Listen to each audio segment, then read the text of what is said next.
Welcome everyone to this LinkedIn Live for Insurers, exclusive for the Insurance Asset Management Strategy Group. My name is Sarah Marschok, and I'm a dedicated member of the insurance team here at Wellington Management. I'm joined today by likely a familiar face to you all, my colleague Tim Antonelli. Tim is a multi-asset strategist focused purely on insurance companies. Certainly more and more today, and certainly going for the future going forward, his focus has been on ESG and climate change and the regulatory changes that are impacting insurers globally. We've promised that we'd provide you with an efficient and actionable playbook for the next 20 minutes. So we've structured this as very much as a Q&A session. We're not taking questions during this live event, but we welcome you to insert questions into the comments box, and we'll be sure to follow up with you after the event.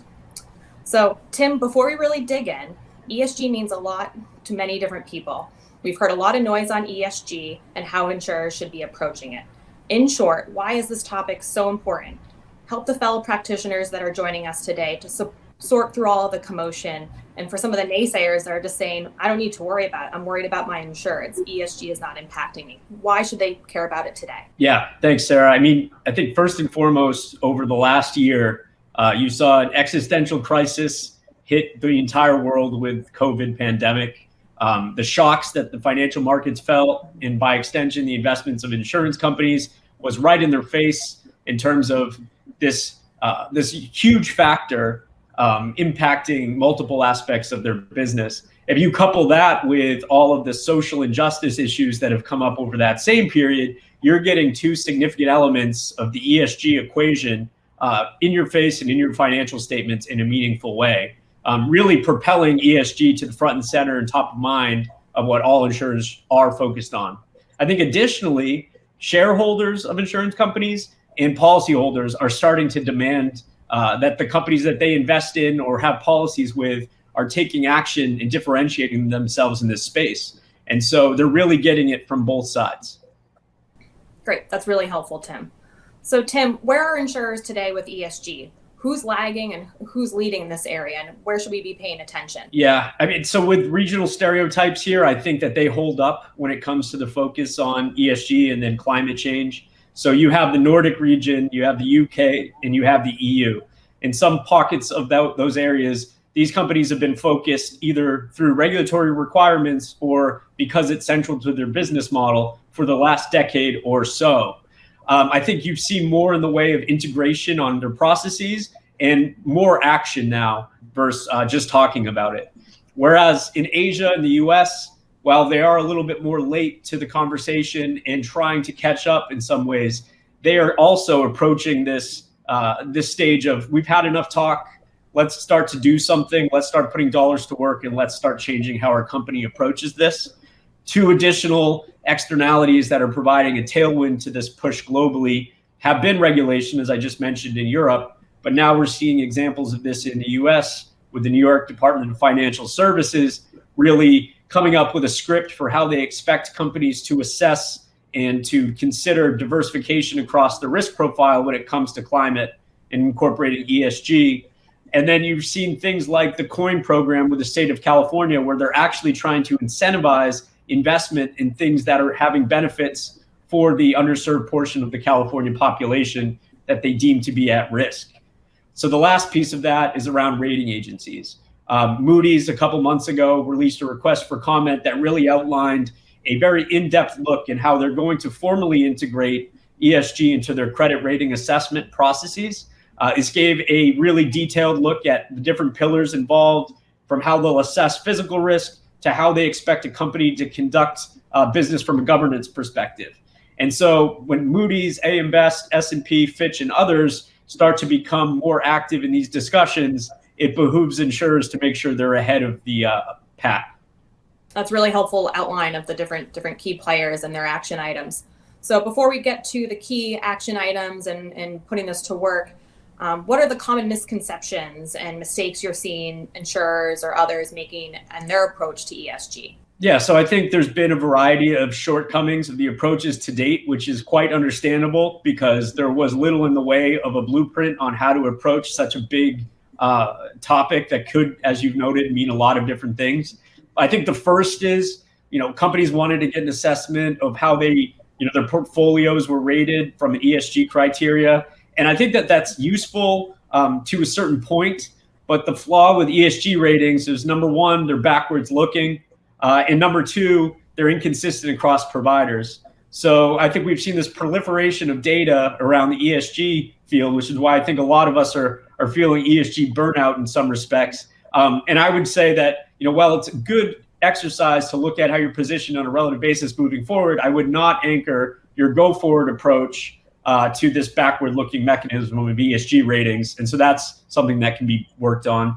The other is just a disconnect from the underwriting side to the investing side, right? So maybe on the investment side, which I think was more early to this party in terms of considering integration, the underwriting side may not have any policy around ESG, or maybe they're engaging in a slightly different way. And I think inconsistency across disciplines is problematic in many ways. Also, I think we're not thinking through the impact of second derivatives when it comes to focusing too much on one pillar. And what I mean by that is to say, if you're very in the weeds on something like carbon footprinting, and you start to make exclusionary rules around certain levels of carbon, or you say sovereigns that have X% of their GDP relating to fossil fuels are out of scope for investment, then you may be taking away funds at a time where that sovereign nation actually would need the funds more than ever because they're trying to pivot or transition to a greener economy. And by doing so, you're creating a whole host of S issues for the individuals that live in that country. So it's not enough to just tackle one piece of the equation. I really do think you need a balanced view on the downstream implications of one versus the other. And then finally, I think there is still this element of ESG means exclusion. It means divestment. And while I think those were the earliest steps, that really has led to, I think, this public perception that ESG means concessionary returns and not a potential for alpha source. I disagree with that completely. And I believe that view needs to shift fundamentally as we move ahead. So Tim, you've covered a lot already. This is, as we all know, a really big landscape. There's a lot to really take in and monitor. If I'm certainly experiencing half the level of volume of emails and webcast requests as our colleagues and counterparts are joining us today, what can we do to move the dialogue from action into action? What can you recommend insurers take today?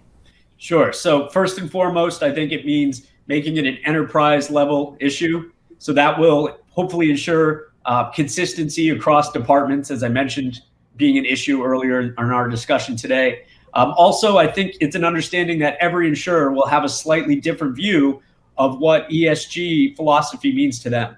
So it's an exercise in proportionality. It's an exercise in materiality. One size will not fit all here. And I think it's important for insurers to realize that's okay.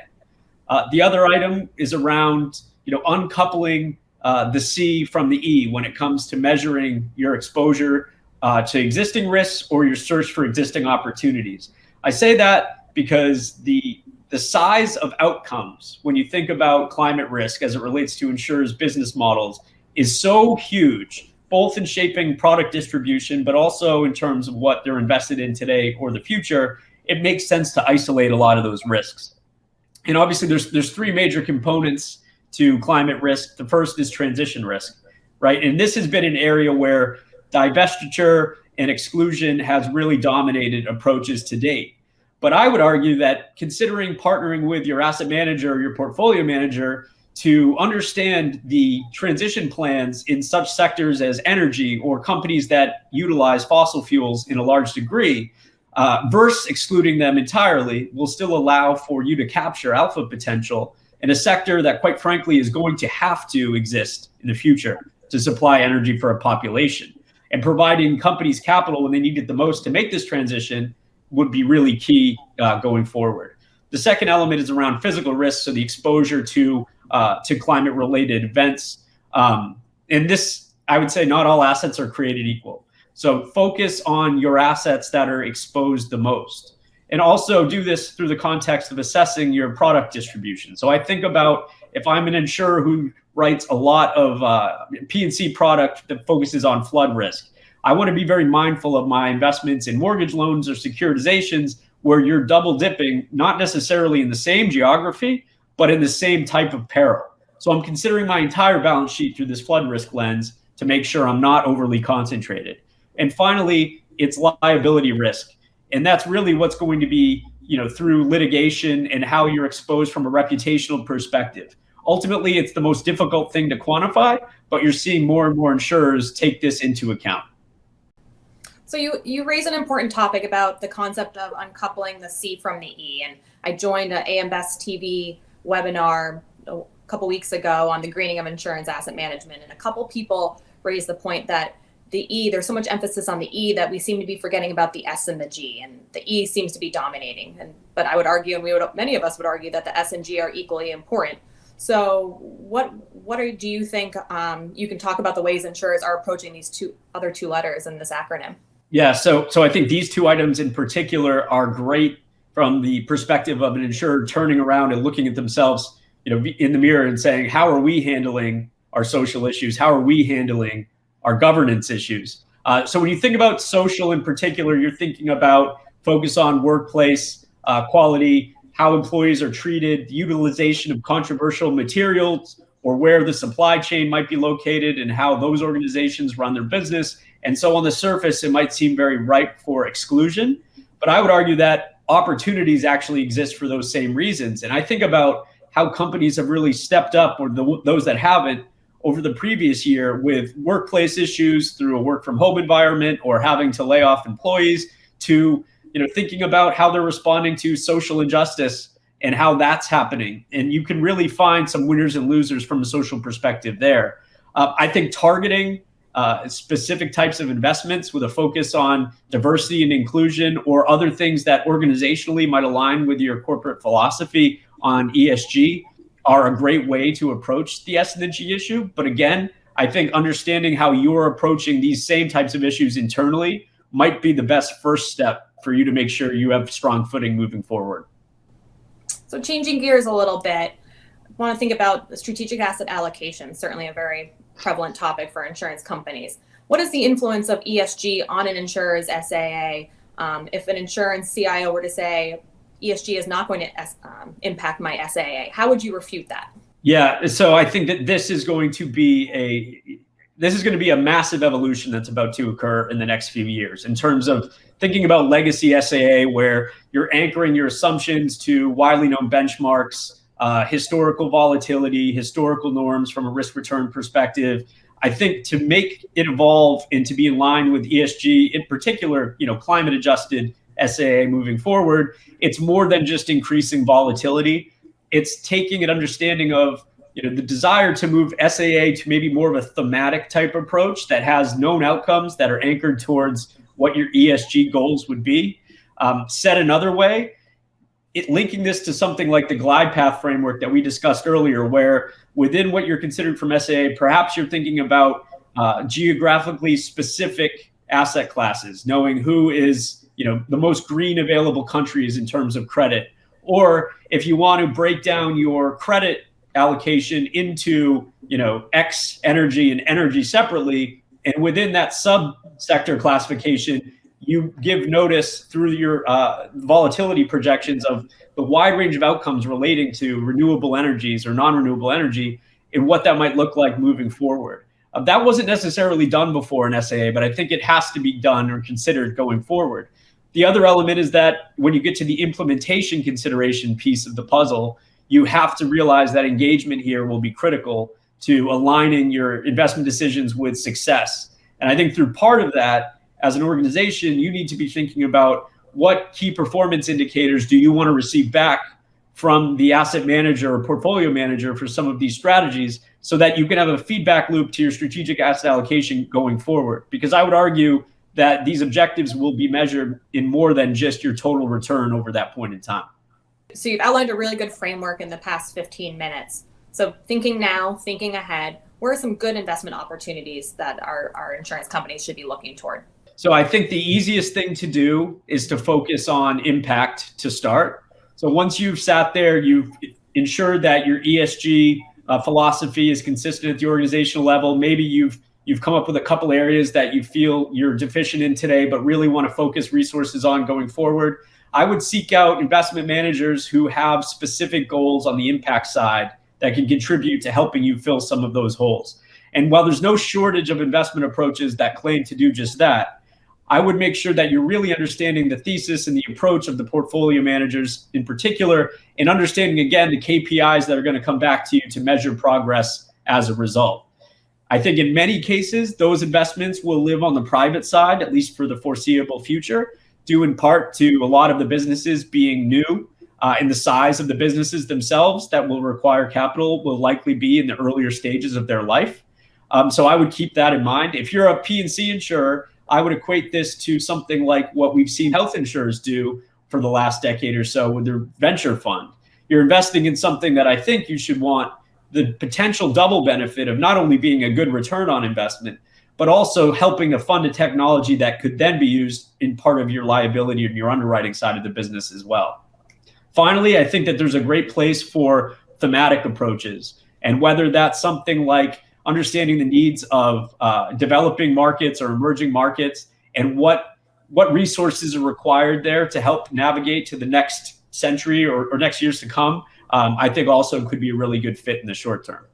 So being mindful of time, and before we wrap up, what's next? What are the top 3 things insurers should have their eye on and be mindful of to ensure they're at the forefront of this topic? Sure. So I think we've seen a ton of public financial commitments around things like carbon footprint in particular, or the path to being net zero by 2030, et cetera. I would expect much more in the way of that. So I could envision more commitments around dollars invested in things like diversity and inclusion. And again, a strong alignment of funding dollars going into ESG values that resonate at the corporate level. So that'd be number one. I would expect more in the way of that and encourage insurers to think about that organizationally. Number 2, and I know no one on this call is going to appreciate that, but an increase in reporting and disclosure requirements when it comes to ESG. It's no secret that regulators have very much been in an information gathering mode when it's come to working with insurers so far. I think the more years of information gathering they get under their belt, the more prescriptive they're going to become in terms of trying to pull the pack together versus the wide range of what they're receiving today. So I would be prepared for that.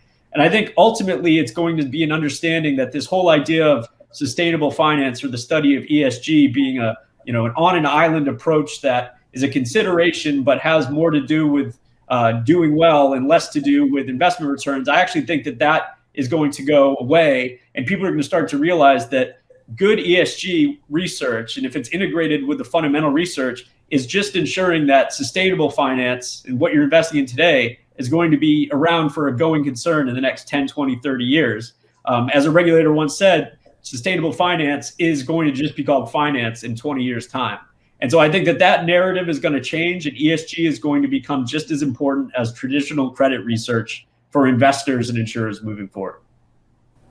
Thank you, everyone in the audience, for joining us today. We hope you found the discussion useful in this playbook for your own portfolios and organizations. We welcome feedback on today's discussion, and certainly insight on other content that you're looking forward to hearing from us on in the future. We hope everyone stays well.